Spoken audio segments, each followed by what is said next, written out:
Departamento de... Buenas tardes. En primer lugar, pues quiero felicitar a Fibrosal por la actividad que está realizando y por el hecho de tener estos webinars que está realizando a lo largo de este curso. Y mi especial agradecimiento a Juncal, presidenta de Afibrosal, por el hecho de haberme invitado a participar en este interesante evento. Y bueno, pues también contento de estar con el doctor Martín Otterino, que es un experto en post-COVID y que probablemente va a comentar aspectos mucho más interesantes que los que yo comente. Pero sí quería pues comentar algunos aspectos. A ver, ¿y ahora por qué no sale esto?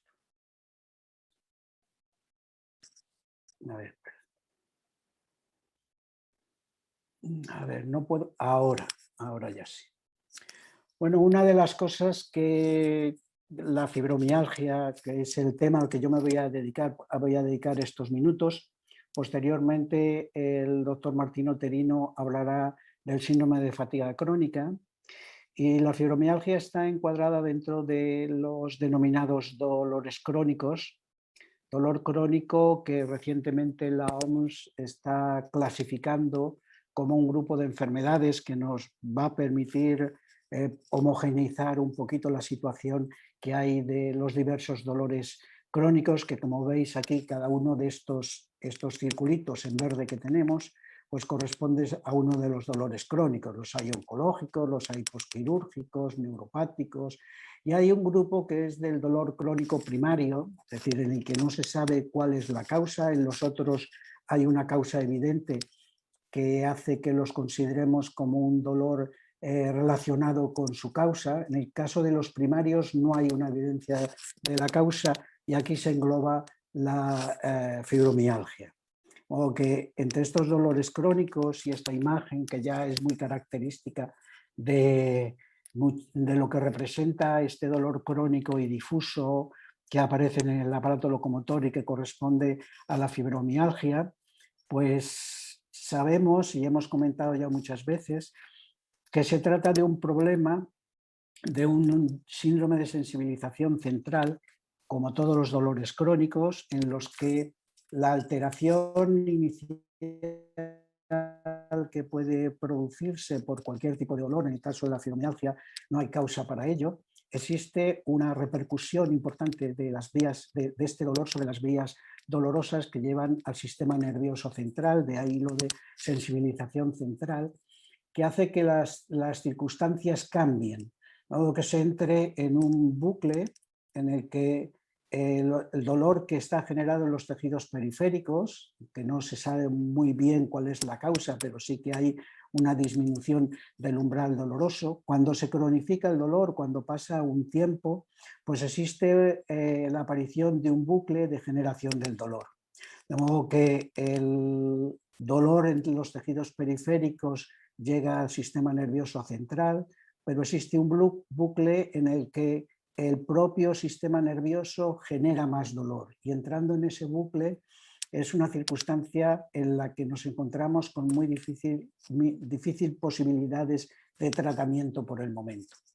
Pero esta clasificación que propone la OMS probablemente nos va a permitir pues homogeneizar y clasificar grupos de pacientes que lleven a una investigación más concreta que permita desarrollar algún conocimiento sobre las causas, sobre cómo se produce este dolor y cómo se podría prevenir con medidas farmacológicas de las que hasta este momento no tenemos cosas que realmente sean muy eficaces en cuanto a la posibilidad del control del dolor.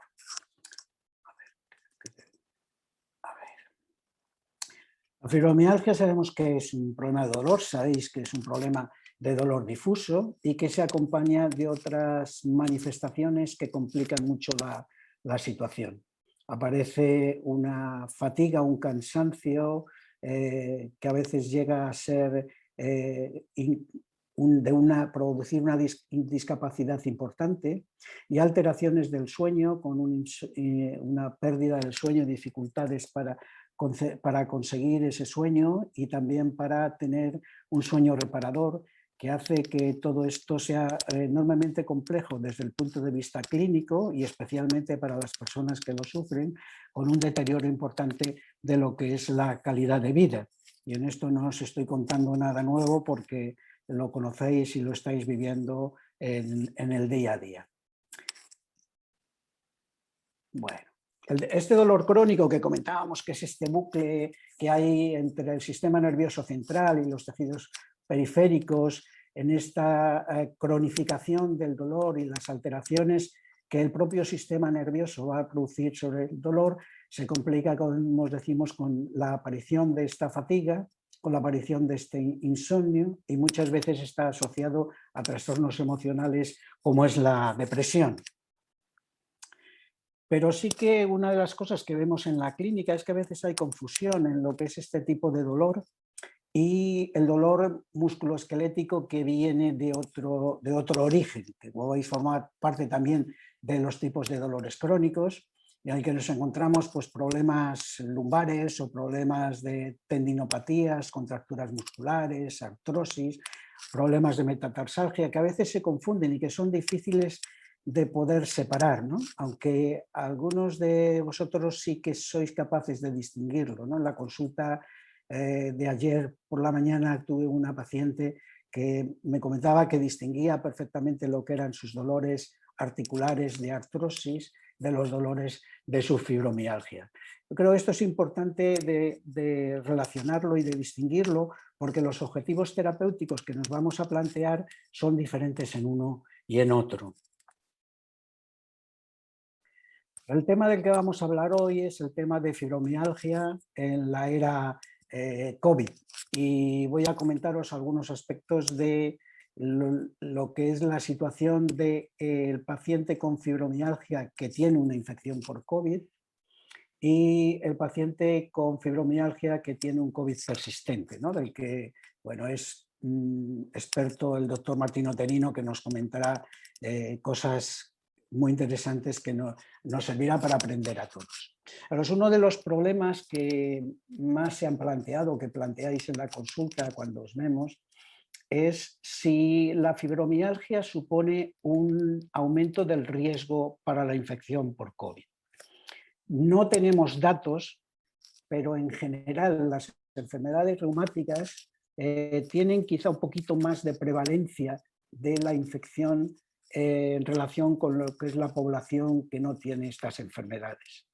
Pero cuando nos vamos a los grupos, a los problemas relacionados con la gravedad, con la infección grave o con la muerte por COVID, nos encontramos con que los pacientes con enfermedades reumáticas crónicas, independientemente de cuál sea su tipo e independientemente de cuál sea su tratamiento, no tienen un mayor riesgo de infección por el COVID. Es decir, que vienen a tener el riesgo similar al que tienen los pacientes de su edad y que tienen las comorbilidades que puedan tener asociadas a su enfermedad. Me refiero a si hay problemas cardiovasculares, que parecen de problemas pulmonares o obesidad, esto y la edad, esto es lo que supone el riesgo para la infección por COVID, pero la fibromialgia en sí misma no representa un aumento del riesgo de la infección. Y en aquellos pacientes que tienen la poca fortuna de tener la infección por COVID, pues sí que las manifestaciones clínicas empeoran. Y empeoran como en toda enfermedad vírica, en la que bueno, tenemos la experiencia de un aumento de los dolores musculares, de la existencia de fiebre, el problema relacionado con cansancio, con el trancazo ese que aparece en las infecciones víricas, y que asociado al cuadro de fibromialgia pues aumenta durante el tiempo de infección, aumentan las manifestaciones clínicas y aumenta, por tanto, disminuye la calidad de vida en estas circunstancias. En la mayor parte de los casos, afortunadamente, la infección desaparece y las cosas vuelven a la situación previa. Pero, sin embargo, como estamos en una situación especial, esta situación de pandemia con el confinamiento, pues estamos en unas circunstancias un poco especiales, que no son nada bueno para el tratamiento con los hábitos saludables que debemos tener en relación con la fibromialgia. Me estoy refiriendo a lo que supone el confinamiento en el que hay una disminución de la actividad física, hay alteraciones emocionales relacionadas con el aislamiento que tenemos, la ausencia de contacto con los demás y de no salir a la calle. Todo eso hace que las circunstancias en general vayan mal y en los pacientes con fibromialgia empeoran los problemas que ya había previamente de dolor, de depresión o de insomnio que había previamente. Es un cuadro de ansiedad en el que, bueno, aumentan estas manifestaciones y que están en relación un poquito pues, con este anómalo modo de vivir que estamos teniendo y que comentáis mucho en la consulta, bien presencial o bien telefónica cuando estamos en contacto con vosotros, y que nos comentáis que, bueno, pues que no lleváis bien esta circunstancia. En realidad no la lleva bien nadie, ¿no? Pero en una enfermedad en la que el ejercicio físico tiene que formar parte del estilo de vida habitual, pues el hecho de la inmovilidad y la disminución de la actividad física ya de por sí va a disminuir la capacidad de respuesta al dolor. Ya sabéis que el ejercicio físico forma parte de los tratamientos para el dolor y que incluso hasta en un 20% puede reducir el dolor. Por tanto, las circunstancias del confinamiento no nos están llevando por el buen camino porque necesitamos cambiar un poco de estilo de vida en relación con lo que teníamos previamente a la pandemia. Y por otro lado, esta disminución del ejercicio físico, el cambio de hábitos de vida, pues hace que en muchas ocasiones hayamos aumentado de peso y probablemente se contribuya a la obesidad, que también es un factor que está relacionado con la comorbilidad de la fibromialgia y que puede contribuir a dolores que, aunque no sean exactamente de la fibromialgia, pero que sí que pueden estar relacionados con otras estructuras del aparato locomotor, como pueden ser los problemas lumbares o los problemas de fuerza muscular, con la pérdida de masa muscular que se tiene en relación con la inactividad física. De modo que esta situación de pandemia no está contribuyendo absolutamente nada a lo que sería deseable para los pacientes con fibromialgia. Y desde aquí os animo a que empecemos un poco entre todos a romper esta dinámica, empezando con las debidas precauciones a aumentar la actividad física que es necesaria para el mantenimiento de la salud musculoesquelética y que vendrá muy bien para el control de los dolores. Otro de los problemas que planteáis con cierta frecuencia es el tema de la vacunación, ¿no? La vacunación no supone, en ningún momento se ha comprobado que haya un empeoramiento de las manifestaciones de la fibromialgia. Sí es cierto que en la reacción a la vacuna que pueda haber en las primeras 24 o 48 horas en algunos pacientes, puede haber un aumento de las manifestaciones de fiebre, dolor muscular generalizado, pero eso siempre será transitorio. No es un problema de una complicación de la fibromialgia ni de una activación de las manifestaciones clínicas, porque eso tiene que ser transitorio, 24-48 horas, restablecida pasado ese tiempo, se tiene que volver a la normalidad. Por tanto, desde el punto de vista de la seguridad de los problemas que pudiera plantear la vacunación, podemos estar con la seguridad de que no vamos a tener problemas que tengan que ver con la enfermedad, que tengan que ver con la activación de la enfermedad o con el agravamiento de la enfermedad. Y la vacunación, la respuesta a la vacunación va a ser una respuesta segura, es una respuesta eficaz y que por tanto no debemos esperar que haya ningún problema relacionado con una menor eficacia de la vacunación en los pacientes con fibromialgia. Siempre se habla de que puede haber una alteración del sistema inmunológico, pero no es tan importante como para que la aplicación de la vacuna en estas circunstancias pueda ser menos eficaz que en otras personas con las mismas circunstancias. De modo que en relación con lo que es la infección por el COVID, la situación de la pandemia y el problema de la vacunación, puede haber un empeoramiento, ha podido haber un empeoramiento durante la fase de confinamiento, pero que ahora debemos mejorar. Debemos mejorar y esperar que las cosas vuelvan a la situación prepandemia. Y el tema que nos trae más concretamente hoy, o por lo menos de lo que estamos más pendientes en la clínica, es de aquellas circunstancias de COVID persistente. COVID persistente que, pues lo que estamos conociendo es que las manifestaciones clínicas relacionadas con la infección, con la COVID, aparecen en unas semanas y posteriormente deberían desaparecer. Sin embargo, hay algunos pacientes que mantienen manifestaciones clínicas persistentes a lo largo de semanas y de meses, y que es lo que se ha dado en llamar el COVID persistente. En los pacientes con fibromialgia, la posibilidad de COVID persistente es similar al del resto de la población.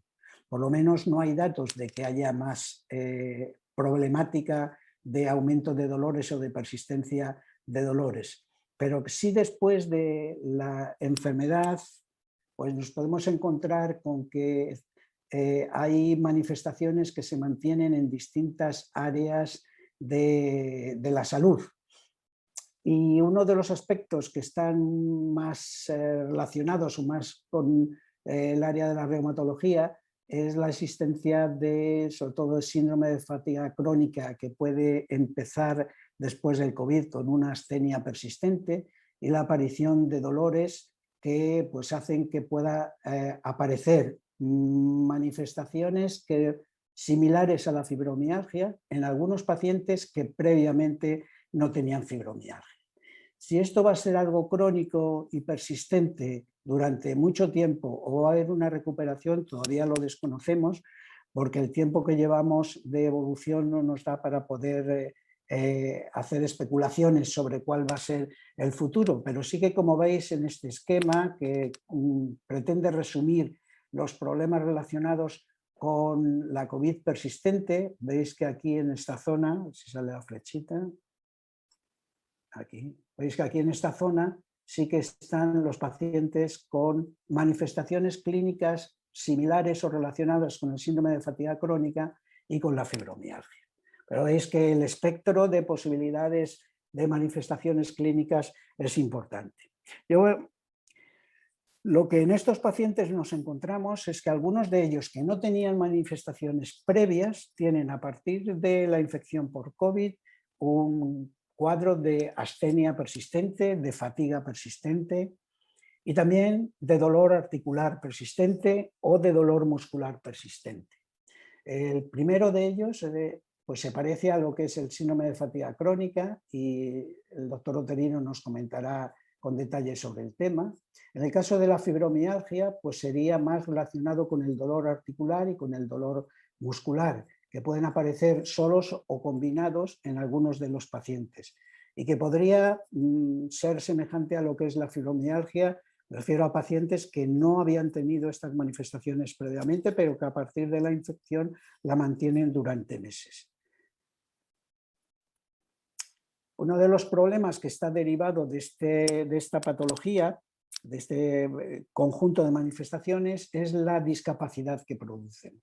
Aquí tenéis un esquema del porcentaje de pacientes que sienten discapacidad por problemas relacionados con las manifestaciones post-COVID. Veis que hay un porcentaje importante que están relacionados con la astenia, con la fatiga, y un porcentaje nada desdeñable también de más del 60% en pacientes con dolores musculares o dolores articulares. Por tanto, hay un grupo de pacientes que han sufrido COVID que mantienen manifestaciones después de haber superado la infección y que quedan con discapacidad relacionada con la existencia de estos dolores. Perdón, doctor, sí. Perdón, se va terminando el tiempo. Vale, pues vamos, muchas gracias. Nada. El tema del tratamiento, pues tenemos que hacer esfuerzos relacionados un poquito como lo enfocamos el tema del tratamiento de la fibromialgia, que va por el tratamiento sintomático, la fisioterapia, la terapia ocupacional, los hábitos saludables y el ejercicio físico aeróbico, ya que por desgracia no tenemos fármacos que puedan controlar esta situación. En el caso de que sea eficaz la utilización de analgésicos, pues se pueden utilizar sin ningún problema. Pero simplemente recordaros la importancia de la fisioterapia para el movimiento articular y el trofismo muscular, el ejercicio físico que debe estar adaptado a la capacidad individual y que conviene que cada vez lo vayamos haciendo más al aire libre ahora que viene el buen tiempo. Recordad la necesidad de mantener el peso adecuado, ya que esto puede complicar un poquito todas las manifestaciones clínicas. En caso de ansiedad y depresión también tenemos que buscar ayuda para poder controlar esta situación. La higiene del sueño para conseguir el mejor sueño posible, pues no debemos olvidarlo y mantener siempre una actitud positiva, no centrarse en el dolor y buscarse metas que puedan ser conseguidas con facilidad para evitar los problemas y conseguir reparar la lesión que se ha producido y las alteraciones de esas manifestaciones clínicas. Y con esto ya termino. Así que gracias por vuestra invitación y por vuestra atención y espero vuestras preguntas después de escuchar al doctor Oterino.